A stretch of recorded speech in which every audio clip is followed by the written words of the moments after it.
and we'll get started. Hello everyone and welcome to our talk today titled Sustainability and Science, Our Greener Lab. This talk is being run as part of Green Week, so please, after this session, have a look around at the other great content that is running this week. To begin with, we'll introduce ourselves. I'm Bethan. I have a Master's in Coastal Zone Management from Bournemouth University and have long had an interest in environmental matters. I then got a job here as a technician at Coventry University and have been here ever since, and I've been working here now for 17 years. Hello everyone, I'm Patrick King. I'm also a lab technician at Coventry University and have been working here for just over 7 years. I've done a PhD at Coventry University in algal biofuels, which is where my interest in sustainability started, really. So together we work in the bioscience teaching labs in the Alison Gingell building at Coventry University. Just to give you a little bit of background into our lab, we are a multidisciplinary lab, meaning that we teach a wide variety of subjects, including microbiology, biochemistry, hematology, and cell culture. Before the pandemic hit, the capacity of our lab was roughly for 280 students. The slide here gives you an idea of the size of our lab, and as you can see from the image, it is very large. Today we're going to be talking to you about our journey to make our lab greener. And although this is a beautiful shade of green, Patrick, this is not exactly what we mean. Today we will discuss some of the systems we have introduced to save energy, reduce waste and reduce the use of harmful chemicals. It is really, really important to note that not all of these ideas are our own. We come from a very talented team of scientists who are constantly thinking of innovative ways to improve how we run our lab. So a lot of good practices our staff have done for years, and we need to make sure that these are communicated to everyone so that they continue. A very big question, why are we doing this? Well, to start with, all labs use a lot of energy. We have a lot of equipment in our labs and all of them use a lot of energy. A few examples for you are Fume Hoods in our lab. We have 2 of them. They can use the equivalent amount of energy of 2 to 3 households per day. We have an ultra low temperature freezer. That can use the same amount of energy as an average household per day. We have many small water baths, I'd say over 20, and they use as much energy as your average dishwasher per hour. Additionally, we have a lot of heat blocks. They can use the same amount of energy as your average 50-inch TV. It is important for us to try and reduce energy usage where possible.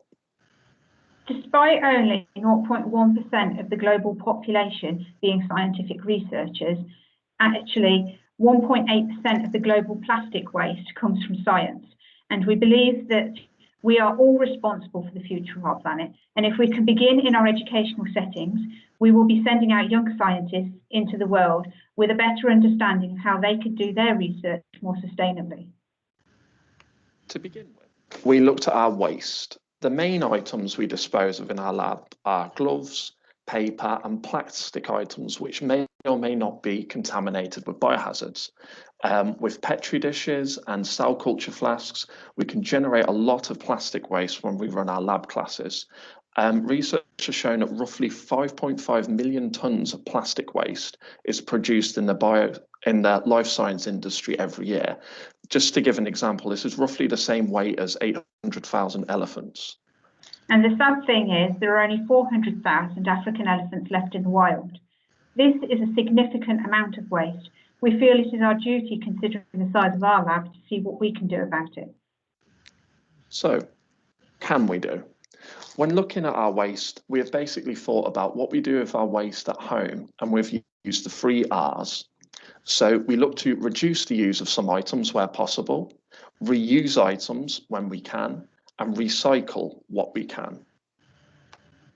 So as part of reducing waste, we need to think about the ways we can reduce all our plastic waste. In microbiology, we use loops to put bacteria on our agar plates. Labs can swap out disposable loops and switch to using a metal loop and sterilising this with a Bunsen burner, something we've been doing for many years. We have begun also to swap out our plastic universal bottles for glass bottles that we can sterilise in an autoclave, and we are encouraging all lab users to think about whether they really need to use single-use plastic weighing boats and consider instead using maybe a reusable beaker or a glass weighing boat. There's been concerns that increased washing and sterilisation through autoclaving will use more energy, but studies have shown that overall there's a reduction in carbon emissions from reusing glassware rather than using single-use plastic ones. So, and we've thought about looking at our recycling. As we are a Category 2 lab, which means that we have a variety of bacteria and other organisms associated with human disease, which may pose moderate hazard to health, stored in our lab, it could be that items should be decontaminated before they are removed from the lab, and this can make recycling more difficult. Difficult, yes, but not impossible. For example, any consumables that we order can be unboxed before they enter the lab. This means that any packaging that they came with can be recycled. One of our biggest and latest green victories comes from switching our pipette tip provider. Like many labs in the world, we use a lot of pipette tips. We go through loads. Our new provider allows us to recycle all packaging and boxes that come with our pipette tips through their own recycling scheme. This sort of recycling was not possible in the past and led to a lot of unnecessary waste. Our supplier will also recycle broken boxes and replace them. So then we started investigating reducing the use of harmful chemicals where possible. This is called green chemistry. An example of this is our change in practice using gram stains. For anyone who doesn't know, gram stain is staining of bacteria with methyl violet, safranin and iodine to tell the difference between two large groups of bacteria depending upon the thickness of their cell membrane. Gram positive with their thicker cell membranes retain the methyl violet stain and show up purple under the microscope, and gram negative lose the purple staining in the wash and instead stain red from the safranin. Before the pandemic hit, the students would do their staining of bacteria over the sink. The water was often constantly running while students washed excess stain off their slides. The stains were contained in large bottles, and as you can see from the slide, there are a variety of hazards associated with these stains, both environmental and health-wise. This technique also left the sinks covered in stain, which required more chemicals to clean it off. With the need for social distancing, our eagerness to reduce the eyesore of these sinks, and to improve the safety of the technique, we now provide small individual staining sets for each student. Each student now handles a reduced amount of each chemical, improving their safety in the lab. They wash off the stain from the slides with water from a wash bottle rather than the tap, and in doing so, this reduces their water use. This brings into practice green chemistry, which is all about reducing the use of harmful chemicals in the lab. So to create a staining tray, we used elastic bands and tip boxes that would otherwise have gone to the waste, and we went on to create a receptacle to catch the stain as it is washed from the slides. You can see the slide is balanced across the bands to prevent it from sitting in the waste chemicals during the staining process. Once stained, the students can then transfer this directly to their microscopes. As mentioned earlier on in our talk, our lab has a lot of equipment, and this has a high energy output. Some of the equipment which is used in our lab cannot be turned off due to their nature.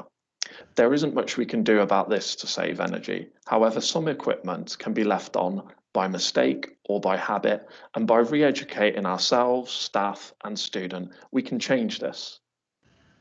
For a while now, our staff routinely patrol the lab at the end of the day, turning off equipment that is left on. This saves energy and reduces the chances of a potential malfunction or accident. One of our newest initiatives, which we'll be trialling on our next batch of undergraduate project students, will involve placing stickers on all of our equipment. These stickers will indicate whether equipment should be turned off at the end of the day, turned on after it's been used, whether you should ask a member of staff before turning it off, or simply never turn off. This will help to train staff and students to know what to turn off and help spread good practice and reduce energy wastage. As important as it is not to waste energy, it is also important not to switch off equipment that should not be switched off. This could lead to potential damage, which could be costly. We then went on to look at our cold storage. Our lab currently has 41 fridges and freezers. We are lucky that we don't need them all on all of the time, but this gives us capacity for added cold storage when needed. This is usually when we have our final year project students in doing their project work, and they need the extra capacity for short-term storage of their work. To improve the energy efficiency of our fridges and freezers, we've started a timetable of defrosting. As you can see, our freezers can get pretty iced up. Just 2 millimeters of ice means the appliance consumes 10% more energy, so regular defrosting is important. Our ultra-low temperature freezer, also known as the ULT, is the biggest user of power amongst all our cold storage. As you have already heard, a -80 can use as much as a household each day. Each time someone opens the door, there is a spike in power consumption as the compressor kicks in and works hard to keep the temperature down. We have already increased the temperature of our ULT from -80 to -70 degrees C and hope to raise this by a further 5 degrees in the future after some investigation into the samples we are storing in there. This energy saving from increasing the temperature by just 10 degrees can be as much as 30%. As well as this, it will also extend the life of our freezer as the compressor won't need to work as hard. We've also begun to encourage staff to stop referring to our ULT freezer as the -80. As technology has improved, freezers have been able to reach lower temperatures, and we want to ensure that users think about what temperature their samples needs to be stored at, as it often does not need to be as cold as -80, and people often do use this by habit. We also maintain inventories of our fridges and freezers. We are aware of what we are storing and where to find it. This allows for fridge and freezers doors to be open for less time and reduces the power spike produced as they maintain their temperatures. Our fume hoods are primarily a piece of safety equipment. They are there to remove harmful gases from the lab, using fans and removing them from the building. They have a movable glass sash to enable lab technicians to work within them. One fume hood can use as much energy as 3 households each year.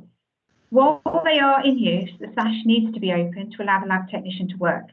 Once they have finished, they should shut the sash. Something that is often forgotten in the busy hustle and bustle of a lab.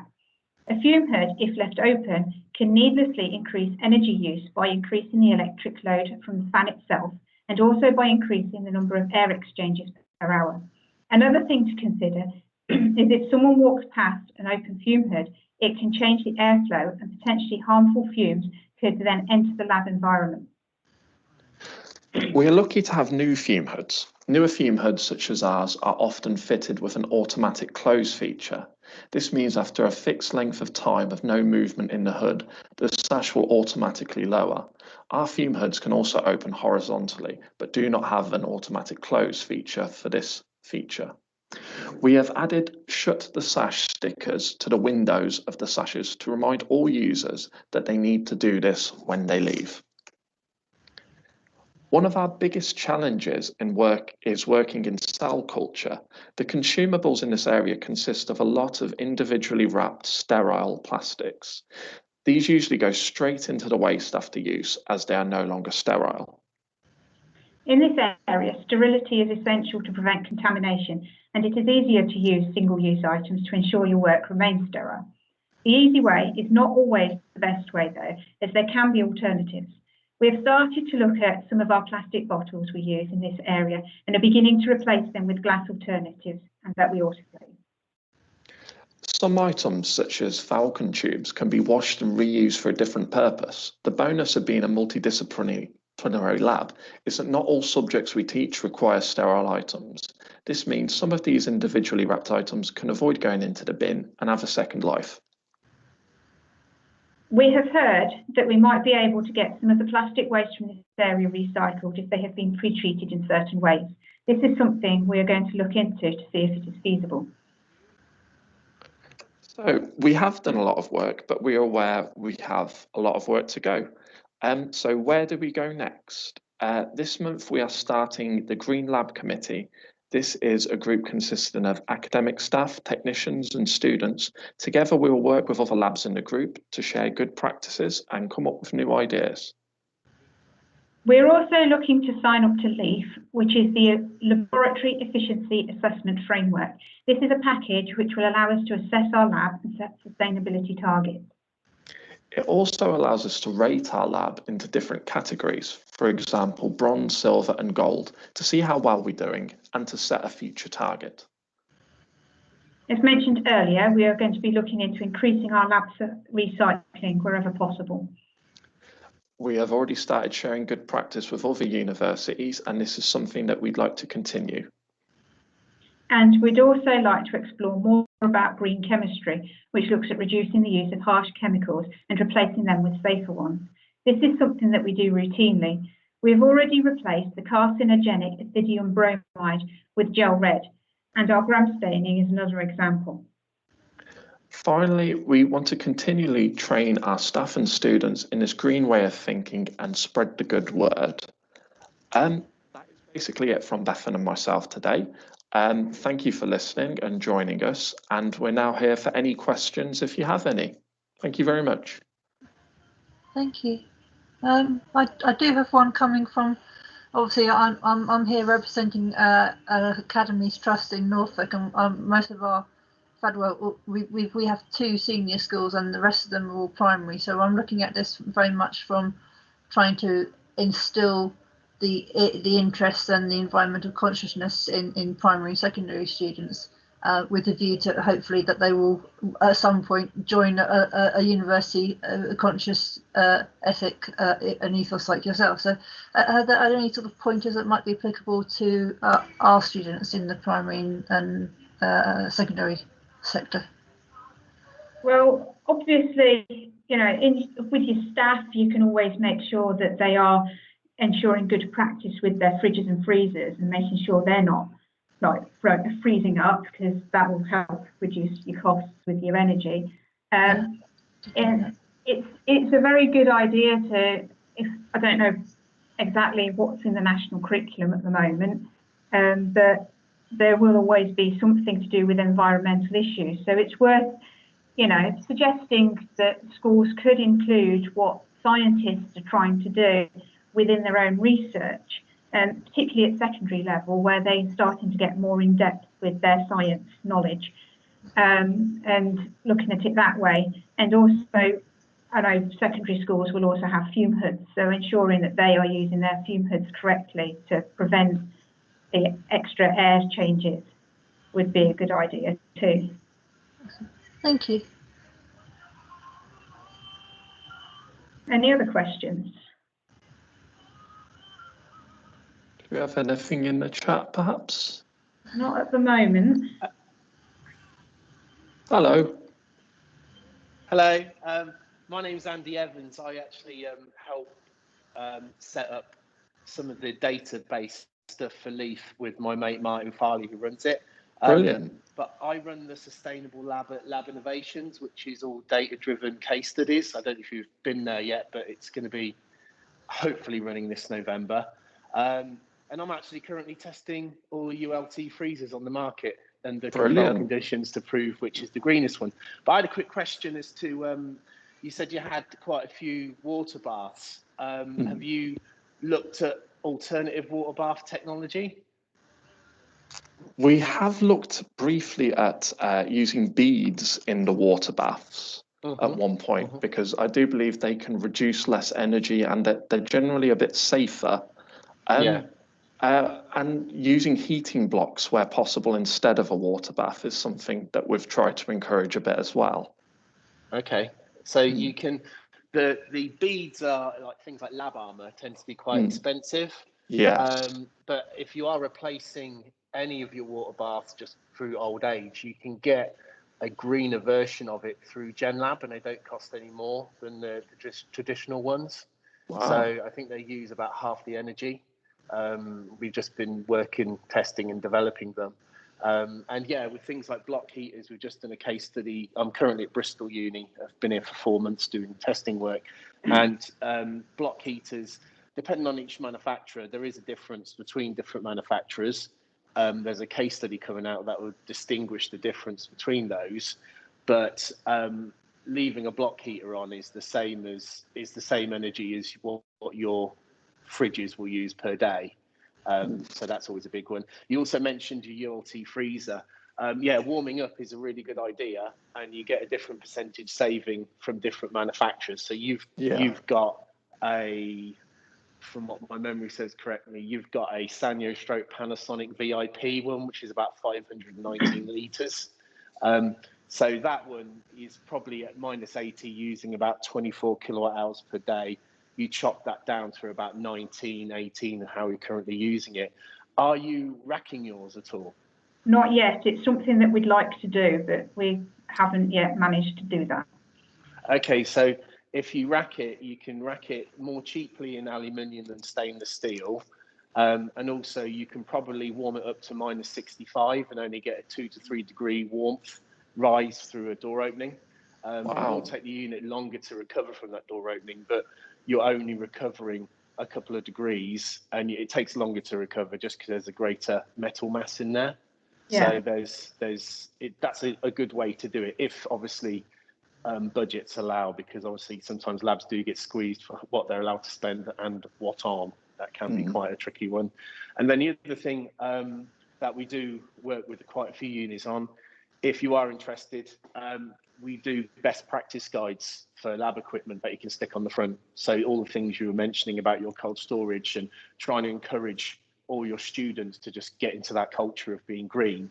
Yeah, we've done that, and we've developed those through research. So they're all research-based things to do, pointers and so on. So yeah, that was my bit. I don't want to skip all your questions. Thank you. Helpful. I might ping you an email afterwards if that's okay. Yeah, well, my email's should be on your guest list or whatever it is. Yeah. I don't know how it works, but yeah. Otherwise, brilliant. Interesting. Thank you very much. Thank you. Bethan, did we have any questions in the chat, perhaps? We don't have any questions in the chat. I have put in a link to the other Green Week events that are happening, in case anybody's interested. And we've got a thank you from Amy Plummer. Thank you, Amy. Well, me and Bethan will hang on a little bit. If anyone wants to ask any questions, we'll just mill around a bit.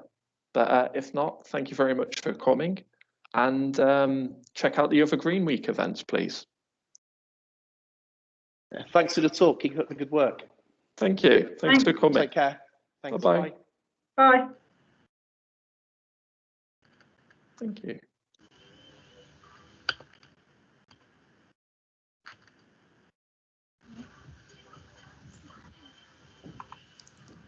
Thank you, Bethan and Patrick. That was fantastic.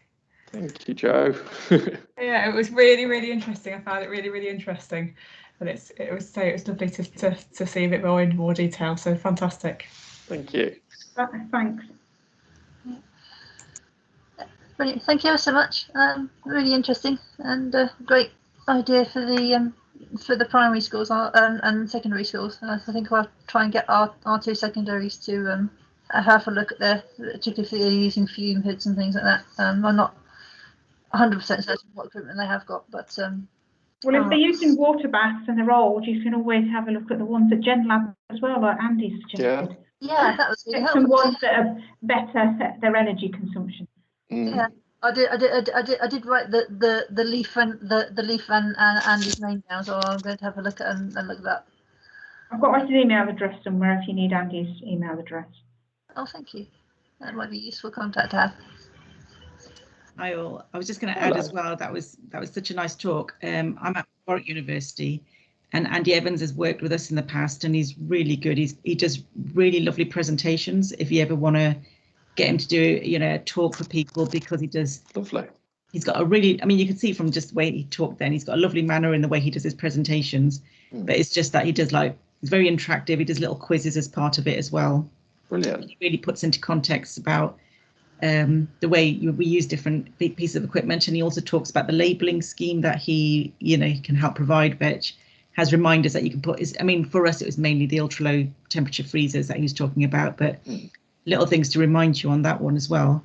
I was just interested as well, because you mentioned earlier on about collaborating with other universities. Yes. And so for me, Raj is one of my colleagues he was in the talk earlier, but he's left it now. He covers the teaching labs, and I'm part of the technical team for the chemistry department at Warwick Uni, and I cover the research labs. So we have hundreds of fume cabinets, and some of them are really old, so we don't have any of the ones with automatic closures or anything. And we're having this constant battle with people about reminding them to close the sashes, and the same thing with the freezers. There's actually trying to do a freezer policy a cold storage policy at the moment at the university, but different departments have different views on whether or not they should change the temperature of their freezers depending on the items they've got in there. So we're having to amend it. They did want to do a blanket, everyone changes theirs to -70, but there's been resistance from certain groups. But we've said we've got to be practical about it. If with your own research, if it's something that's vital to keep at that temperature. Yeah. One thing they did was, so I was with the medical school for a bit, and they've got a site based at the hospital at UHCW, and they got a bank of new freezers, and because they were all brand new and we had the capacity to do it, when we set them up, we just set them up at -75 from the start, and then gradually just changed them to -70 with no one saying anything, because they were new and they were so much more efficient than the previous ones. I think everyone could see that actually, if we'd spent ages discussing it with them, they would never have done it. So we just did it, and they saw that there was no issue and it was fine. So. Well, I sneakily put ours to -75 during lockdown when there was nobody else in the lab, and nobody noticed for weeks. Yeah, I mean, we also had we were lucky in that site because we had a spare freezer just for emergencies. That basically was just used to keep stuff that could be removed easily.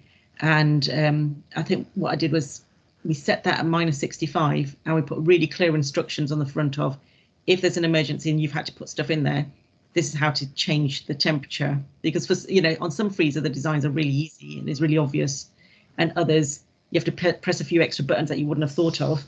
So that got around the issue of people saying, oh, but if I had to use it, what would we do? I don't know if you have any empty emergency freezers or anything anywhere, but the other thing we did was, if we knew we had gaps within any of our freezers, we put the kind of polystyrene ice boxes, the igloo boxes. Yeah. We just wrapped them up with tape so that the lid was on there, and wrote, and if we had spare, like those squishy freezer packs, put them in there as well, wrapped it up and wrote empty all over it, so that if it was an emergency, that would be pulled out, and everyone knew it's not something you have to worry about, because otherwise people get worried, oh, there's these ice boxes lying around and wasting time checking on them. Just wrote empty on it, shoved it in there. That kept the temperature cold, when so that, because the freezer feels like it's full. But it's just those little tricks here and there that people get to know. But I mean, I really liked your idea of the whole thing with your green chemistry side of it as well, or you trying to find alternatives, because I've worked in life sciences as well, and that's one of the things that they were also talking about, alternatives to lithium bromide and some of the other nasty chemicals. So yeah, I mean, some of the alternatives are quite a lot more expensive, but the expense is worth it when it's looking at the safety of your staff. It's a balancing act, isn't it? It's finding what can work and still be in a good price range and better for health and safety. It's worthwhile looking into. It's something we've been doing a little bit over the years, even before we knew the term green chemistry. It just seemed sensible, if you know what I mean.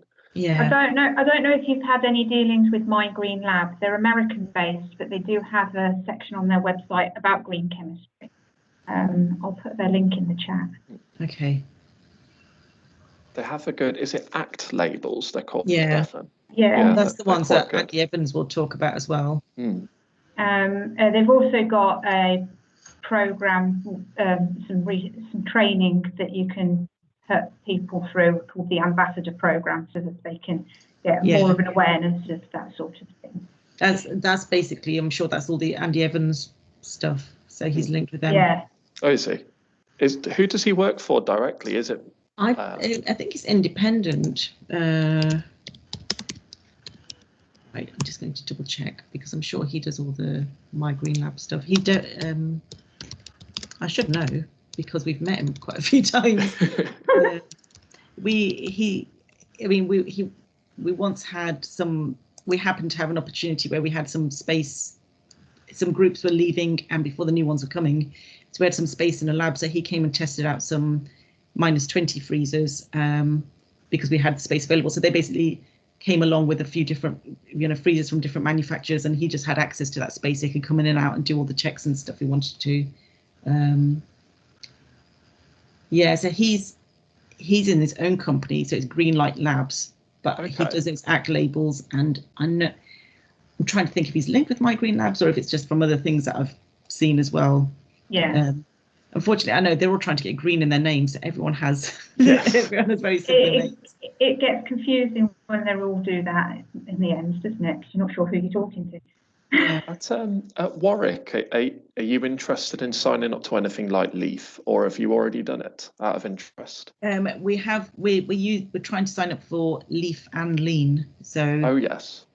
Leaf is just down to the individual groups. We're trying to encourage people to kind of get involved. So there are some groups already who've signed up to it and started to add their data and started to get their accreditation, the different levels. And then Lean as well. There were a few of us who kind of were joining in on this. Do you know about Lean as well? So it's just So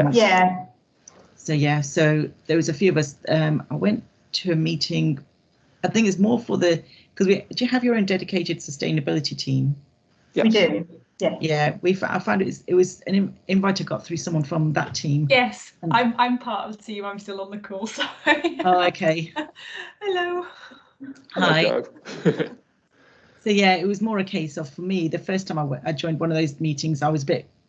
I didn't think it was right for me because they were talking about all these different scopes and like a much bigger level, and I was like, I'm just like really looking at what we can do in our actual labs and the more practical side of it.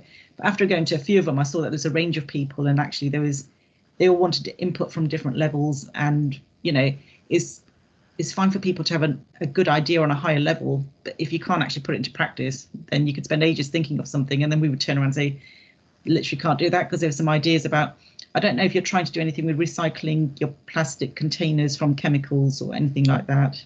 It is something we're looking into, yeah.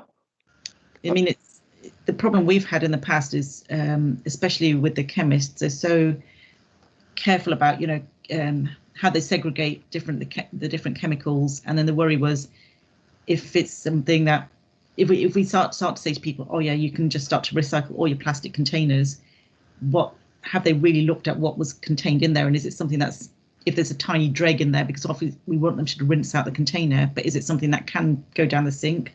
Because not all chemicals should, and even if it's not got the environmental label on it, it might just be that we've got some chemicals that can sit in our pipework and then react with something else that gets flushed down and give off toxic chemicals. So we kind of have not, we're just going to start looking into that now, as in if you can absolutely say it's a non-hazardous chemical, because although it's a chemistry department, we do have a biological section within it, and a lot of their stuff is just very basic for media and that related type things, all the nutrients and broths and stuff.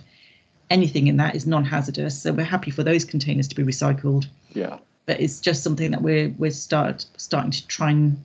I did notice that some suppliers like Fisher are starting to look at having like take-back schemes for their bottles, so that might be something worth. I mean, we haven't looked into it yet. No, we have them take back some of our bottles, but it varies. Sometimes they just don't collect them because if they've not got space in their van, then we've gone through phases where we've accumulated hundreds of bottles because they just can't take them back. Or there was one stage where I think because they want them back in the same boxes, so we had for whatever reason we didn't have enough boxes, so we always kept saying, give us some empty boxes because we've got the bottles and you won't take the empty bottles without being in the boxes, and they wouldn't provide us with the extra boxes.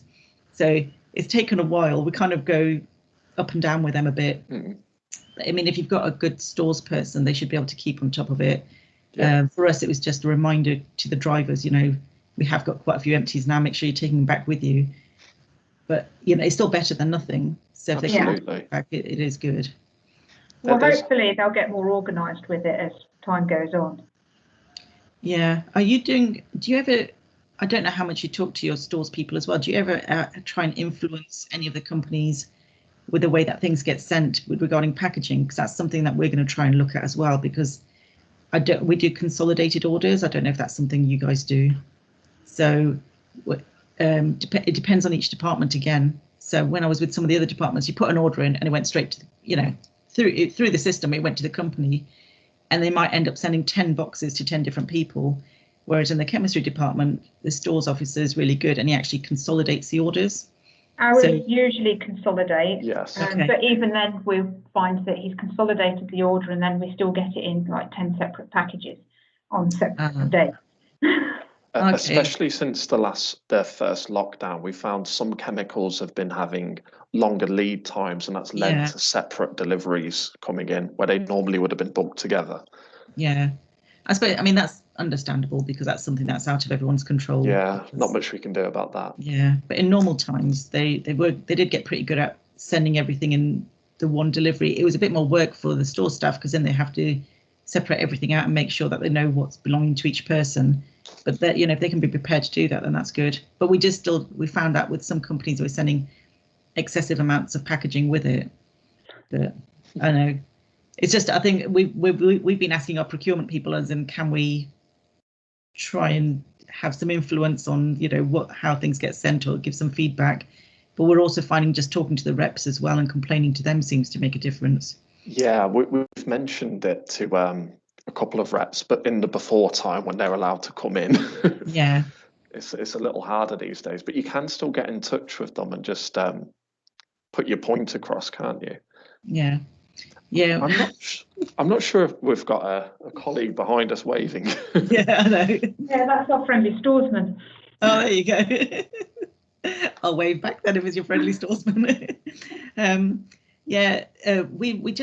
was a talk just last week, or was it early this week? Last week from Starlab. I don't know if you're in touch with Starlab for. I am, yes. Yeah, so it's Manny. I don't know if Manny's your rep as well for Starlab. Yes. And she did a really nice talk on what they do for, in terms of sustainability. I hadn't realised how much they were doing as well. Yeah, their tip box schemes are quite good. It's very good. Yeah, so she was promoting that a lot, but also I've already said to her that can she do, because hopefully by this time next year we'll all be out in the open again.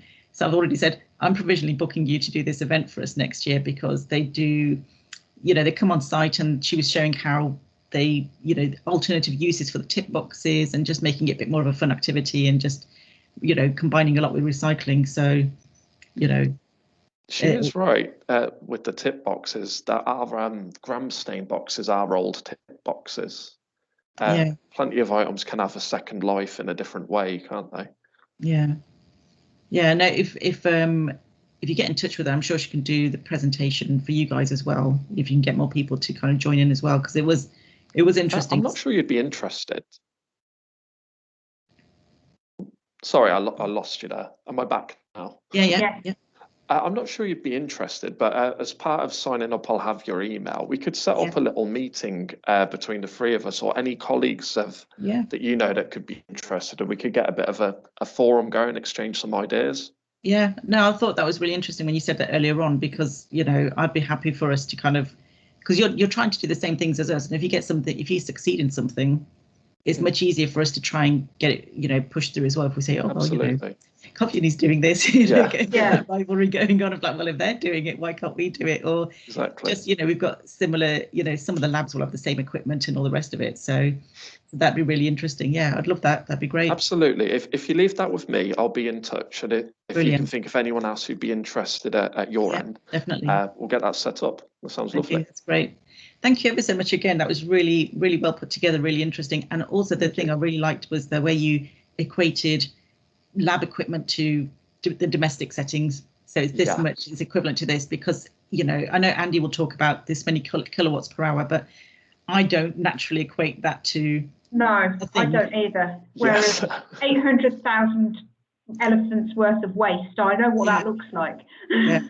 So I It's a thought lot that of was elephants. a really nice way of doing it as well. So nice Thank to you. have met you. Thank you And so you. much. That Thank was really you. interesting. Lovely. See you soon. All right. Bye. Bye. Bye-bye. Right, I'm going to stop recording. Lovely. It's only me left on the call. I was just saying thank you very much both. It was really nice hearing from Vichy as